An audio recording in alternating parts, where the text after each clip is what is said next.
ಕೃಷ್ಣಂ ಜಗದ್ಗುರು ಸರ್ವಂ ಶ್ರೀಕೃಷ್ಣಾರ್ಪಣಮಸ್ತು.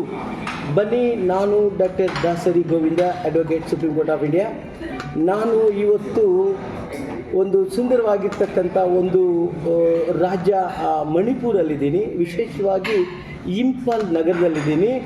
ಬನ್ನಿ, ಇವತ್ತು ನಾನು ಇಂಫಾಲ್ಗೆ ಯಾಕೆ ಬಂದಿದ್ದೀನಿ ಅನ್ನೋದ್ರ ಬಗ್ಗೆ ಇಂತಿಷ್ಟು ಸೀನಿಯರ್ ಅಡ್ವೊಕೇಟ್ಗಳ ಜೊತೆ ನಾನು ಒಂದು ಚಿಟ್ ಚಾಟನ್ನು ಮಾಡ್ತೀನಿ.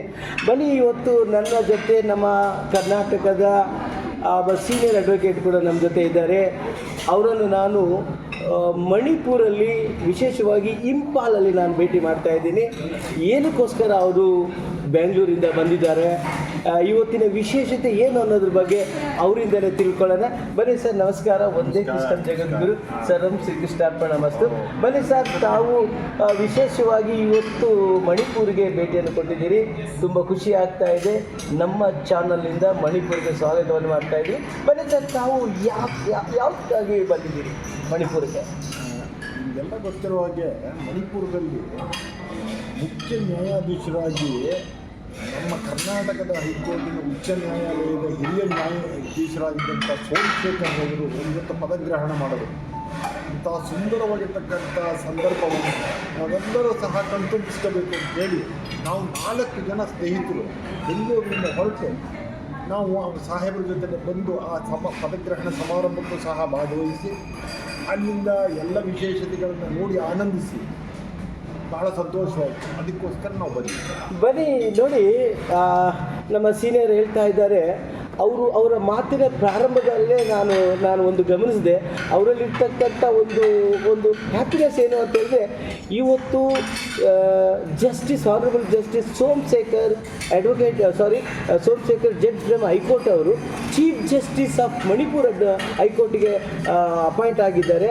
ಅವರ ಒಂದು ಸ್ವಿಯರಿಂಗ್ ಸೆರೆಮನಿಗೆ ನಾವು ಬಂದಿದ್ದೀವಿ 4 ಜನ ಸ್ನೇಹಿತರ ಜೊತೆ. ಭಾಳ ಖುಷಿ ಆಗ್ತಾ ಇದೆ ಅಂತ ಹೇಳ್ತಾ ಇದ್ದಾರೆ. ನಿಜಕ್ಕೂ ಕೂಡ ಸರ್, ಈಗ ನೀವು ಹೇಳಿದ್ರಿ, ಅವರು chief justice of Manipur high court Imphal ಆಗಿ ಇವತ್ತು ಪದಗ್ರಹಣ ಮಾಡಿದ್ದಾರೆ. ಅವರಿಂದ ಏನು ಎಕ್ಸ್ಪೆಕ್ಟ್ ಮಾಡ್ತಾ ಇದ್ದೀರಿ ಆ್ಯಸ್ ಎ ಅಡ್ವೊಕೇಟ್ ಆಗಿ? ನೋಡಿ, ಸೋಮಶೇಖರರು ನ್ಯಾಯವಾದಿಯಾಗಿದ್ದಾಗಿಂದ ನಮಗೆ ಗೊತ್ತಿದೆ ಅಂತ ಬಹಳಷ್ಟು ಕಷ್ಟ ಬಿದ್ದು ಮುಂದೆ ಬಂದಂಥ ವ್ಯಕ್ತಿ. ಮತ್ತು ಅದೇ ರೀತಿ ಜಿಲ್ಲಾ ನ್ಯಾಯಾಧೀಶರಾಗಿ ಬಹಳ ಪರಿಶ್ರಮದಿಂದ ಒಳ್ಳೆಯ ಅಂಕಗಳನ್ನು ಗಳಿಸಿ ಅವರು ಜಿಲ್ಲಾ ನ್ಯಾಯಾಧೀಶರಾಗಿ ಆಗ ಅವರು ಎಲ್ಲ ತರಹದ ಕಾರ್ಯಕಲಾಪಗಳನ್ನು ಸಹ ಮಾಡಿ ಅತ್ಯಂತ ಹೆಚ್ಚಿಗೆ ಜನಸಾಮಾನ್ಯರಲ್ಲಿ ಮನ್ನಣೆ ಗಳಿಸಿದಂಥ ವ್ಯಕ್ತಿ. ಅದಾದ ನಂತರ ಅವರ ಕಾರ್ಯವೈಖರಿಯನ್ನು ಕಂಡು ಅವರನ್ನು ಹೈಕೋರ್ಟ್ ನ್ಯಾಯಾಧೀಶರನ್ನಾಗಿ ಮಾಡಿದ್ರು. ಅವರು ಇನ್ನೊಂದು ವರ್ಷ ಮುಂಚೆನೇ ಅವರು ಚೀಫ್ ಜಸ್ಟಿಸ್ ಆಗಬೇಕಾಗಿತ್ತು ಅಂತ ನಮ್ಮೆಲ್ಲರ ಭಾವನೆ ಇತ್ತು. ಆದರೆ ಈಗ ಅವರಿಗೆ ಪದಗ್ರಹಣಕ್ಕೆ ಅವಕಾಶವಾಗಿದೆ, ಭಾಳ ಸಂತೋಷವಾಗಿರ್ತಕ್ಕಂಥ ವಿಷಯ. ಆದರೆ ಒಂದೇ ಒಂದು ವಿಷಯ ಮಾತ್ರ ಕೆ ಸೋಮಶೇಖರ್ ಬಗ್ಗೆ ಹೇಳ್ತಿದ್ದೆ, ಕರ್ನಾಟಕಕ್ಕೆ ಆದಂಥ ಲಾಸು ಅವ್ರು ಹಿಂದೆ ಇರೋದ್ರಿಂದ ಮಣಿಪುರಕ್ಕೆ ಆದಂಥ ಲಾಭವಾಗಿದೆ. ಇದು ಈತ ಸರಳ ಸಜ್ಜನ ಮತ್ತು ನಿಷ್ಠುರವಾಗಿ, ಯಾವುದೇ ರೀತಿ ಕರಪ್ಷನ್ ಇಲ್ಲದೆ, ಯಾರಿಗೂ ಮಾಡದಿದೆ, ಬೇಜಾರು ಮಾಡದೇನೆ ಕಾರ್ಯಕಲಾಪಗಳನ್ನು ನಡೆಸಿದಂಥ ಮೇಧಾವಿ ಅಂತ ನನಗೆ ಅನಿಸುತ್ತೆ. ಬನ್ನಿ, ನೋಡಿ, ಒಬ್ಬ ವ್ಯಕ್ತಿ ಸಾಧಾರಣವಾಗಿ ಮುಂದೆ ಬರಬೇಕು ಅಥವಾ ಒಳ್ಳೆಯ ರಿಸಲ್ಟ್ ಬರಬೇಕು ಅಂತ ಹೇಳಿದ್ರೆ ಅದರ ಹಿಂದುಗಡೆ ಒಂದು ಹಾರ್ಡ್ ವರ್ಕ್ ಇರಬೇಕು ಅನ್ನೋದ್ರ ಬಗ್ಗೆ ಸಾಹೇಬರು ಒಂದು ಉಲ್ಲೇಖವನ್ನು ಮಾಡಿದರು. ಈ ವಿಷಯಕ್ಕೆ ಸಂಬಂಧಪಟ್ಟ ಹಾಗೆ ಜಸ್ಟಿಸ್ ಸೋಮಶೇಖರ್ ಅವರು ಹಾರ್ಡ್ ವರ್ಕ್ಗೆ ಮತ್ತೊಂದು ಹೆಸರು ಜಸ್ಟಿಸ್ ಸೋಮಶೇಖರ್. ಅವರು ಪ್ರಾರಂಭದ ದಿನಗಳಿಂದ ಕೂಡ ಇವರು ನೋಡಿದ್ದಾರೆ, ಒಬ್ಬ ವಕೀಲರಾಗಿ ನೋಡಿದ್ದಾರೆ, ಒಬ್ಬ ಡಿಸ್ಟ್ರಿಕ್ಟ್ ಜಡ್ಜ್ ಆಗಿ ನೋಡಿದ್ದಾರೆ, ಒಬ್ಬ ಹೈಕೋರ್ಟ್ ಜಡ್ಜ್ ಆಗಿ ನೋಡಿದ್ದಾರೆ. ಈ ಒಂದು ಒಡನಾಟದಿಂದ ಅವರ ಇವತ್ತು ಚೀಫ್ ಜಸ್ಟಿಸ್ ಆಫ್ ಮಣಿಪುರ ಹೈಕೋರ್ಟಿಗೆ ಬಂದಿರೋದ್ರಿಂದ ಆ ಒಂದು ಪದಗ್ರಹಕ್ಕೆ ಇವತ್ತು ಅವರು ಸಾಕ್ಷಿಯಾಗಿದ್ದಾರೆ. ನಿಜಕ್ಕೂ ಕೂಡ ತುಂಬ ಸಂತೋಷ ಆಗ್ತಾ ಇದೆ.